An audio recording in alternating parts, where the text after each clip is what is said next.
Vitale, and on this episode of Laura in the Kitchen, I'm going to show you how to make the most amazing crab cake you've ever had. It's so easy, it's so simple, you're going to love it. Here's what you're going to need.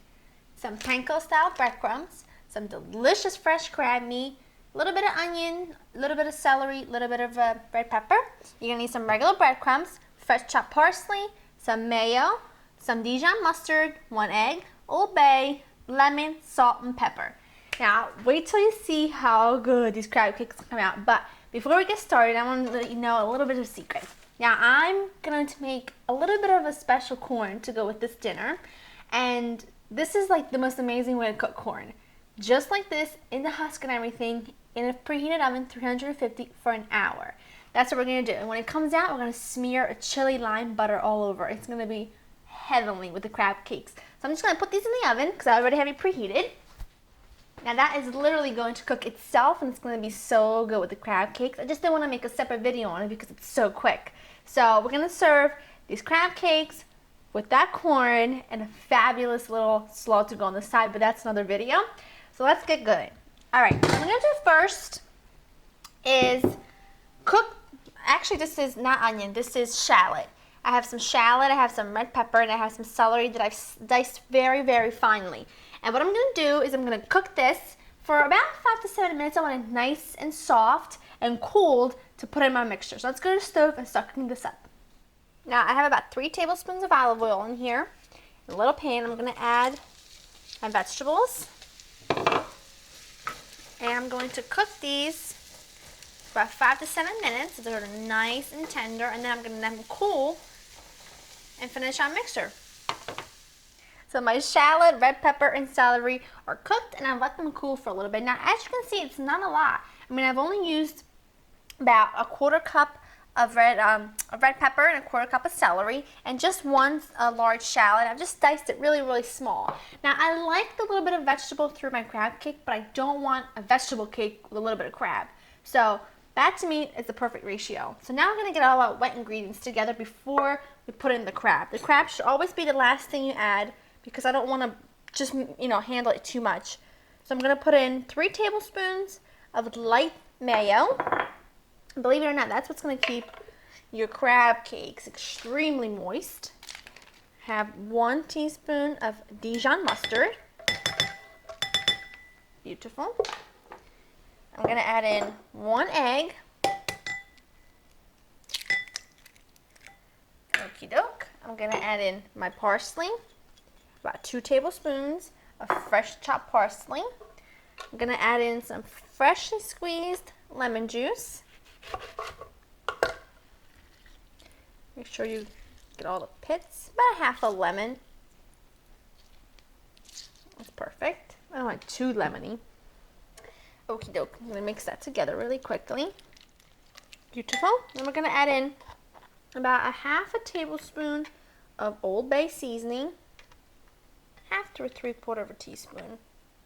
I love Old Bay in my crab cakes. I think you have to have Old Bay in a crab cake. I think I want a tiny bit more. There we go. Beautiful. Now we're going to add in our cooked and cooled veggies. Some breadcrumbs, about 1/4 cup.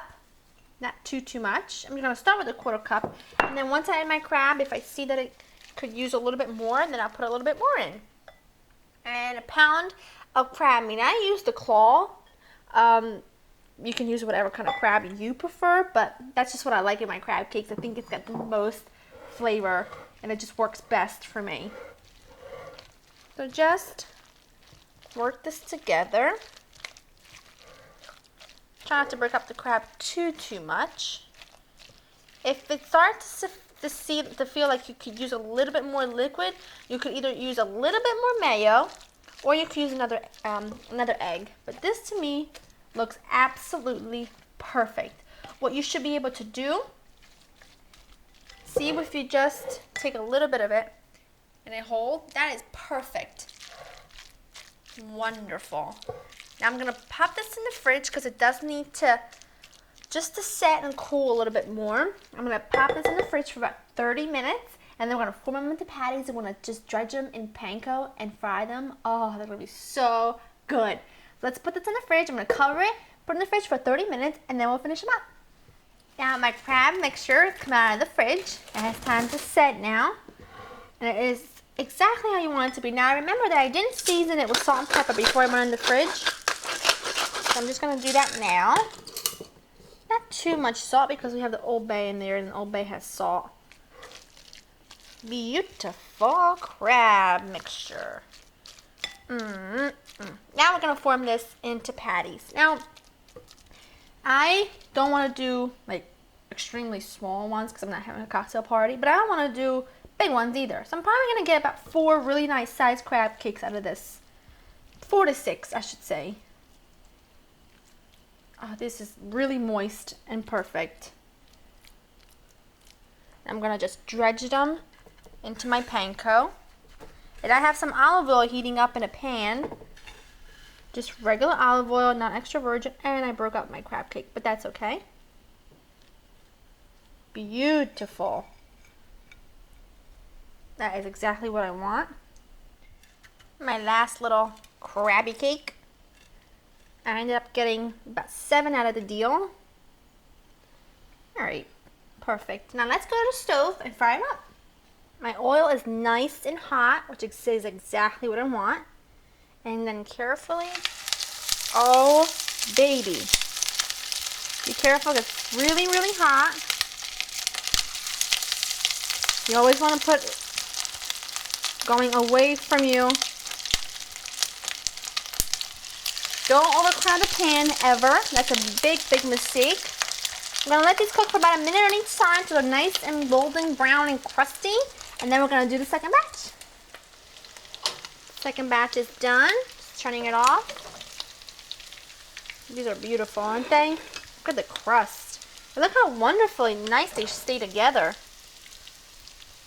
Now when you are working with them, they do seem like they're going to fall apart. But that's just because they're super moist. But when they cook, you see that they stay together beautifully, and that's what you want. Because if you start with a too dense crab cake, well, by the time it cools, you're going to have a hockey puck. So let's go to the table and let's set this up. Here are my beauties. I'm going to let these cool for a second. And when I do that, I'm going to make my chili lime butter for my fabulous roasted corn. Now what I have here is a stick of unsalted butter at room temperature, 2 teaspoons of chili powder. Now I'm just going to zest in some lime. That done. A little bit of cracked black pepper, salt, generously because you know corn's very sweet. Okay, just mix this up. Beautifully mixed. I peeled back my corn, and now I'm just slathering it with that chili lime butter. And as you can see, it's melting. It's going all into those nooks and crannies, which is exactly what I want. Here we go. Look at this. Look at this dinner. You got those fabulous crab cakes, an amazing slaw, and the fabulous roasted corn. I think my cameraman's going to be very happy. I'm just going to take a quick little bite of this, and I'm going to get all to clean up. To get all of these recipes, check out my website, www.laurainthekitchen.com, and I'll see you guys next time. Bye-bye.